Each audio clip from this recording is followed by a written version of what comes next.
Hello friends, आपका स्वागत है आपके अपने चैनल के ऊपर। और मैं बात करूंगा आज आपके साथ कि कल हमने क्या कहा था। कल हमने क्या आपके साथ चर्चा की थी। कल हमने सबसे पहले चर्चा की थी कि जिस तरीके का फ्री फॉल ऊपर से हुआ है, हमें ऐसा लग रहा है कि बैंक निफ्टी 33,800 के नीचे ओपन होगा और फिर शायद 33,800 एक रेजिस्टेंस होगा और फिर 33,500 तक भी बाजार जा सकता है। यानी कि हमने वीकनेस के संकेत दिए थे, पहली बात। दूसरी बात मैंने बोली थी वीडियो के अंदर कि बाजार 33,800 के ऊपर बुलिश है और 33,800 के नीचे बेरिश है। तो जब तक 33,800 के नीचे बाजार नहीं जाता है तो बेयरनेस नहीं होगी और 33,800 के ऊपर बुलिशनेस रहेगी। ये बात हमने टेक्निकल्स के हिसाब से बात की थी।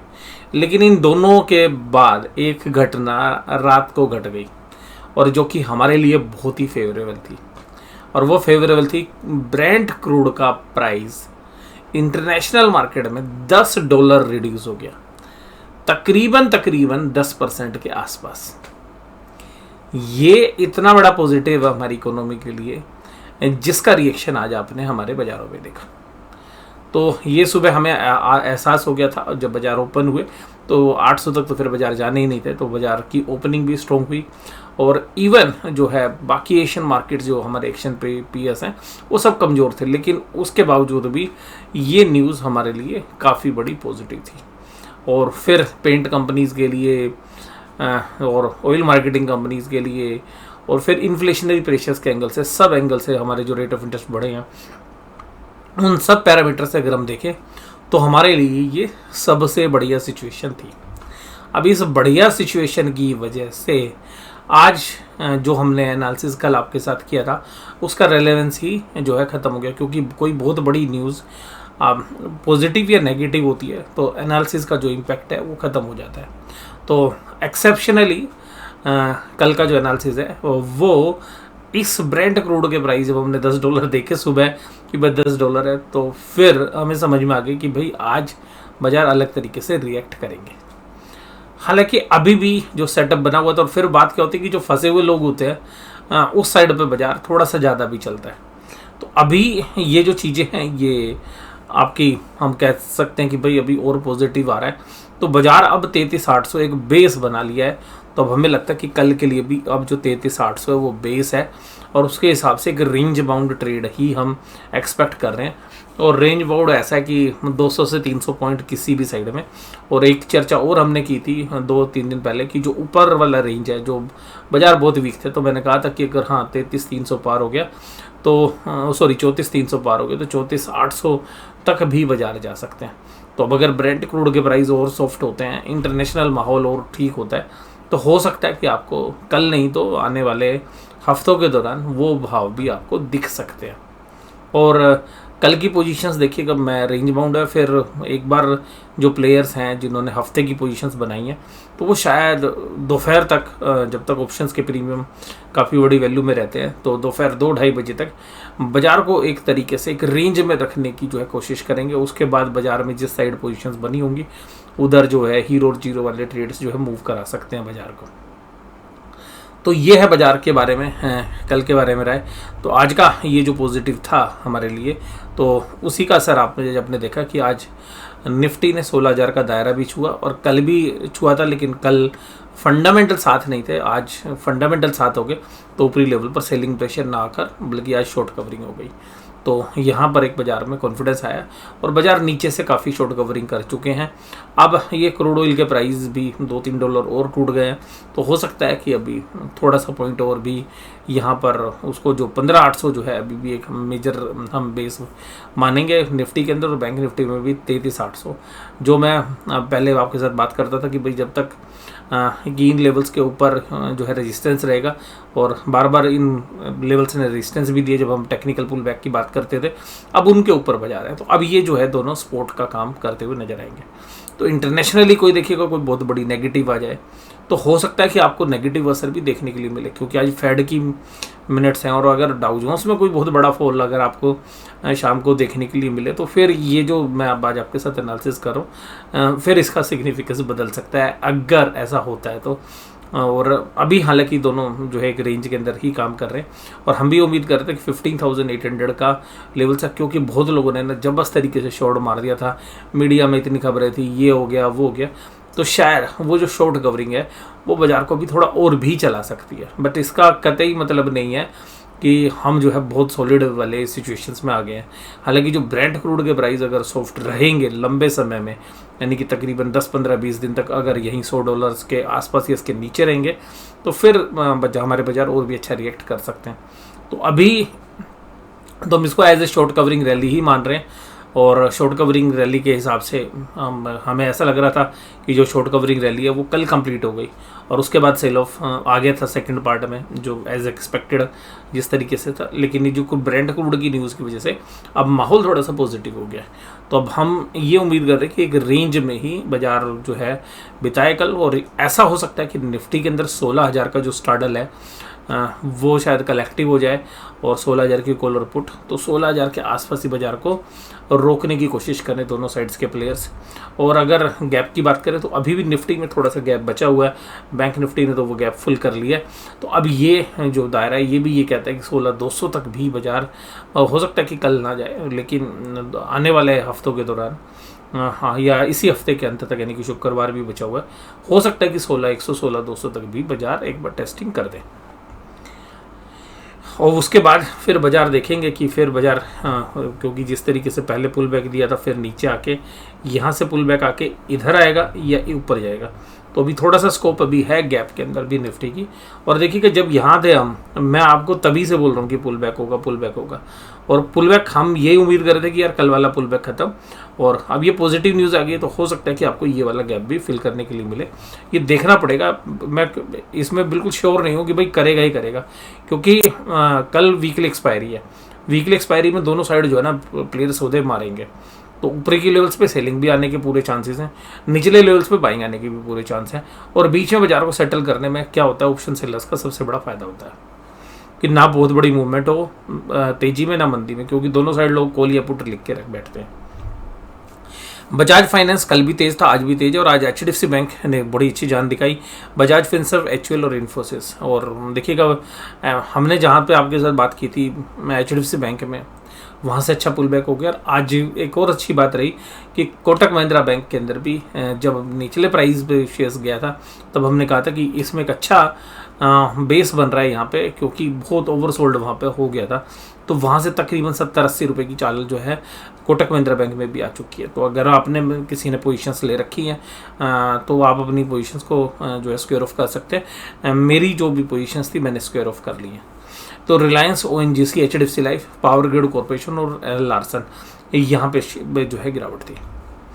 इसके अलावा देखिएगा NSE advance decline ratio, advances 1111, decline 823, तो आज तो मजबूती थी, इसमें कोई डाउट ही नहीं है। और ब्रिटेनिया देखिएगा FMCG की जो कंपनीज है उनकी कॉस्ट रिड्यूस होगी।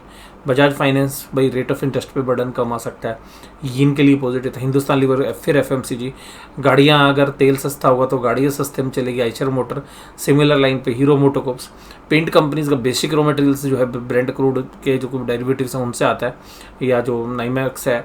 तो एशियन पेंट्स जो देखिएगा 3.43, फिर मारुति सुजुकी, फिर ऑटो, टाइटन कंपनीज देखिएगा। नॉर्मली इन्फ्लेशनरी प्रेशर उन लोगों के हाथ में पैसा होगा तो घड़ियाँ खरीदेंगे, जो है ज्वेलरी खरीदेंगे टाइटन की, या जो टाइटन्स की जो बाकी जो है एसेसरीज़ हैं उनको यूज़ करेंगे।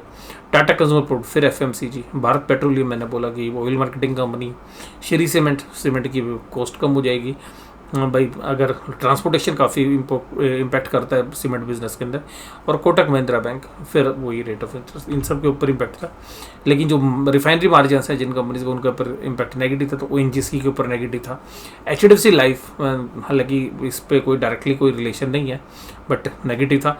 हिंडाल्को इंडस्ट्रीज, मेटल्स का, हालांकि इनके लिए तो बढ़िया होता है, लेकिन मेटल साइकिल जो है पेन में आ जाती है, क्योंकि अगर ऑयल के प्राइस है तो फिर बाकी मेटल्स के प्राइस भी नीचे हो सकते हैं।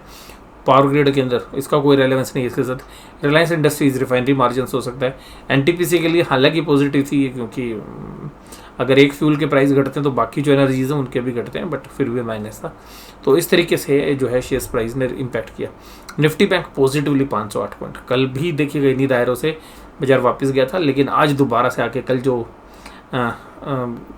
टेस्ट किया था वहाँ पे ले जाके भाई सब बुल्स ने, तो आज वहीं पर बाजार को खड़ा कर दिया। हालांकि अभी भी एक अच्छा खासा सप्लाई जोन है, मैं ये नहीं कहूँगा कि यहाँ पे घंटे या 2 घंटे के ट्रेड्स में आप सीधा 34,800 की बात करें। यहाँ पे अभी भी देखिएगा टाइम स्पेंड करने के बड़े मौके हैं। ये भी हो सकता है कि 33,800 के आसपास भी बाजार जो है एक्सपायरी है, तो जो सौदे हैं, क्योंकि पिछले हफ्ते जहाँ पे थी तो वहाँ से यहाँ तक खींच के लाना मंथली एक्सपायरी में तो पॉसिबल होता है, लेकिन वीकली एक्सपायरी में कोशिश होती है ऑप्शंस बायर सेलर्स की कि जो है बायर तो चाहेंगे कि ज़्यादा बड़ा मूव आ जाए, लेकिन सेलर्स क्या मूव होता है कि भाई उसको रोकने की कोशिश।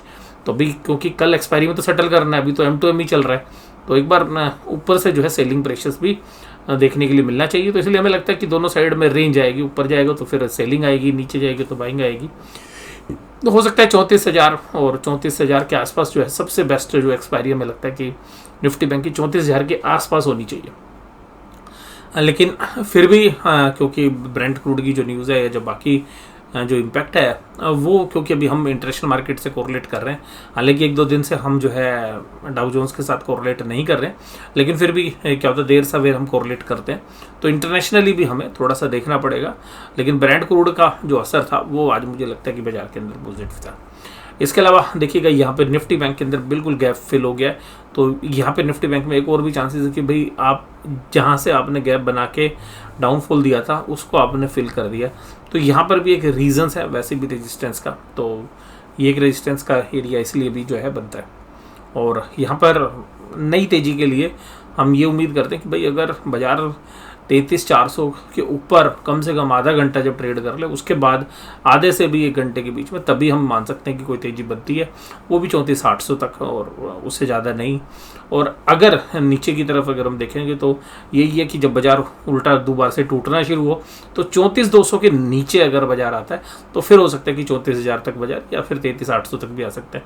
तो क्योंकि कल वोलेटाइल जो है डे रहेगा और एक्सपायरी में रहता भी है दोनों साइड के मूव, और फिर दोपहर के बाद शायद एक साइड के मूव की तैयारी रहती है। HDFC bank, Kotak Mahindra bank, SBI, ICICI सब तेजी में थे आज, और यहाँ पर ए स्मॉल फाइनेंस बैंक में तेजी थी। कोटक महिंद्रा बैंक मैंने आपको बोला 1708 1710 के आसपास एक एरिया है जहाँ पे सप्लाई आती है, तो जो भी हमें लगता है कि यहाँ पे पोजीशंस हैं वो शायद जिन्होंने शॉर्ट टर्म्स के लिए शेयर्स खरीदे होंगे उन्होंने अपनी पोजीशन स्क्योर ऑफ करी होंगी। यहाँ पे प्रेशर भी आ रहा था, वॉल्यूम लगभग जो है 1.8 टाइम्स था नॉर्मल वॉल्यूम्स का, तो वॉल्यूम के साथ यहाँ पे बाइंग थी। HDFC बैंक में भी देखिएगा नॉर्मल वॉल्यूम से 20% की ज़्यादा वॉल्यूम के साथ काम था। एक्सिस बैंक में नॉर्मल वॉल्यूम था, ICICI बैंक में नॉर्मल वॉल्यूम था, SBI में नॉर्मल वॉल्यूम्स था, तो जहाँ पर थोड़ा सा एक्स्ट्रा वॉल्यूम था वो मैंने आपके साथ चर्चा की। आज FIIs कल की बात करते हैं, कल को डेटा नहीं दे, एक और भी पॉजिटिव आया था जो कल हमारे एनालिसिस में नहीं था, तो ये था FIIs की बाइंग। FIIs ने जबरदस्त बाइंग की कल, FIIs के सामने DIIs ने सेलिंग की। आज FIIs ने थोड़ा सा ही माल बेचा और DIIs ने जबरदस्त तरीके से आज बाइंग की, तो ये भी एक पॉजिटिव था आज के लिए जो हम कल जिस सब हमने थोड़ा जल्दी एनालिसिस किया था। और इंडेक्स फ्यूचर्स भी आज खरीदे, तो यहाँ पर भी उन्होंने लॉन्ग पोजीशन बनाई है और इंडेक्स ऑप्शंस में सेलिंग की है। अभी 2 दिन से जो है इंडेक्स ऑप्शंस में सेलिंग ये कर रहे हैं, तो ये सेलिंग क्या है कि जो उन्होंने कॉल्स खरीदी थी पहले वो बेची हैं अभी, या नई जो है पुट बेची हैं, तो ये तो आने वाला समय बताएगा। और बट ये लग रहा है कि जो इन्होंने कॉल्स खरीदी थी उसकी सेलिंग है, उसके चांसेस हमें ज़्यादा लग रहे हैं, तो और वो एक रेजिस्टेंस लेवल के आसपास भी आया बाजार, तो शायद उन्होंने अपनी कॉल का प्रॉफिट बुक किया होगा।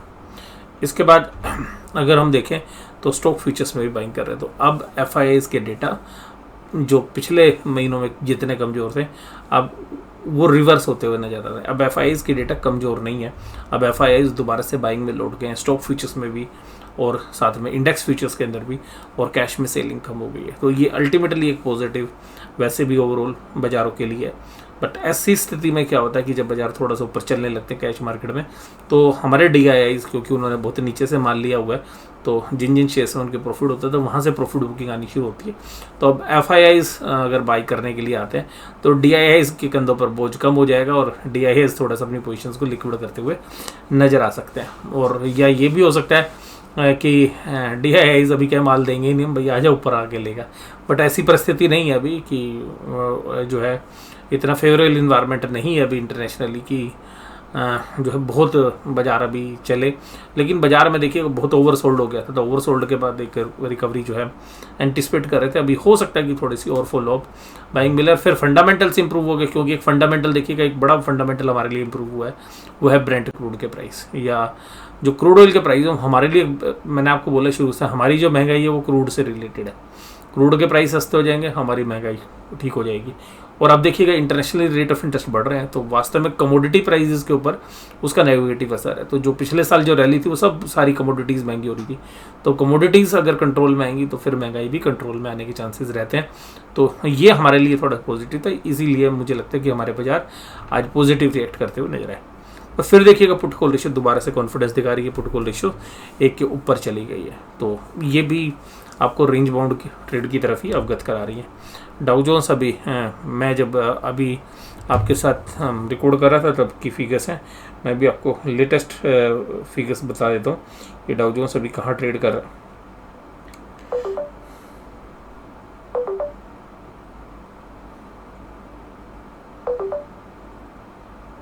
डाउ जोन्स अभी फ्लैट इन्हीं लेवल्स के आसपास काम कर रहा है जहाँ पे हमने रिकॉर्डिंग में आपके साथ बात की थी। ब्रेंट क्रूड में गिरावट हो गई है, और ब्रेंट क्रूड अभी कुछ समय पहले जो है $100 के आसपास भी आ गया था, तो ये अभी और हमारे लिए पॉजिटिव हो रहा है। और इसके अलावा ऑप्शन चेन के डेटा भी यही कह रहे हैं। ओहो, ऑप्शन चेन के डेटा तो कुछ और ही कह रहे हैं कि भाई साहब सारी कॉल राइटिंग अनवाइंडिंग होगी। तो ये जो कॉल अनवाइंडिंग हुई है, क्योंकि 16,000 में सबसे ज़्यादा मजबूत दावेदार खड़े थे, यहाँ पे अनवाइंडिंग हो गई है, 15,900 में पुट राइटिंग हो गई है। तो ये बात कर रहे हैं कि शायद 16,000 के ऊपर ही बाज़ार आपको कल चलता हुआ नजर आए। हालांकि अभी भी काफ़ी अच्छा ओपन इंटरेस्ट है आगे कॉल्स के अंदर, लेकिन पुट में भी है। लेकिन अगर यहाँ पे हम देखें तो 16,000 की कॉल और पुट में, कॉल में अभी भी हालांकि पुट के सामने जाता है, तो ये हो सकता है कि 16,000 के आसपास क्लोजिंग हो, थोड़ा बहुत ऊपर नीचे। तो बट रेंज बाउंड ट्रेडिंग जो है यहाँ से भी हम यही एक्सपेक्ट करते हैं। इसी तरीके से बैंक निफ्टी में भी देखिएगा, ये सब जो कॉल राइटर्स थे इन्होंने अनवाइंडिंग कर ली है, तो ओपन इंटरेस्ट ज़्यादा है नहीं, 34,500 में केवल 88,000 कॉल राइटर्स आज गायब थे। और यहाँ पर पुट राइटर्स एग्रेसिव हो गए, तो पुट राइटर्स के एंगल से देखें तो 34,100, 34,200, 34,300 सब जगह राइटिंग हुई है, और 34,000 पे भी। तो ये डेटा आपको क्या कह रहे हैं कि भाई अगर इतनी जबरदस्त पुट राइटिंग हुई है तो शायद 34,000 होल्ड होना चाहिए कल, और 34,000 33,800 के बीच में बहुत अच्छा बेस, ये तीनों 300 पॉइंट में बहुत अच्छा बेस बन गया। अगर 34,000 के नीचे बाजार जाएगा तो फिर 33,800 की स्पोर्ट आपको देखनी है। अगर 33,800 किसी भी कारण से क्रैक हो जाए, जिसकी चांसेस हमें कल कम लग रहे हैं, देख ठीक है, लेकिन एक्सपायरी वाले दिन जो है कुछ भी हो सकता है, लेकिन फिर भी हमें कम लग रहे हैं, तो 33,800 की सपोर्ट के साथ साथ अभी जो डेटा है ऑप्शन चेंज के, वो पुट राइटिंग हो रही है जबरदस्त। तो ये पुट राइटर्स ये बोलते हैं कि भाई हम बाजार को नीचे नहीं आने देंगे, तो अल्टीमेटली जो पुट राइटिंग हुई है, लेकिन आज बाजार भी तेजी का था तो उस दिन पुट राइटिंग होती भी है, लेकिन साथ साथ कॉल राइटिंग नहीं है बिल्कुल भी। ऊपर की लेवल्स पर अगर आप देखें तो वॉल्यूम्स नहीं है, लेकिन फिर भी लास्ट के, क्योंकि कल लास्ट का दिन होता है, तो बहुत सारी जो ऑप्शंस हैं वो अनवाइंड हो जाती है, और अनवाइंडिंग पुट साइड में नहीं नज़र आ रही है, केवल और केवल कॉल साइड में अनवाइंडिंग आ रही है। तो इसका मतलब ये है कि बाजार अभी शायद जो बेस है 33,800 उसके ऊपर ही शायद आपको ट्रेड करता हुआ नजर आए। तो आपको एनालिसिस कैसा लगा जरूर से जरूर मुझे कमेंट बॉक्स से बताइएगा। वीडियो देखने के लिए धन्यवाद, थैंक यू वेरी मच।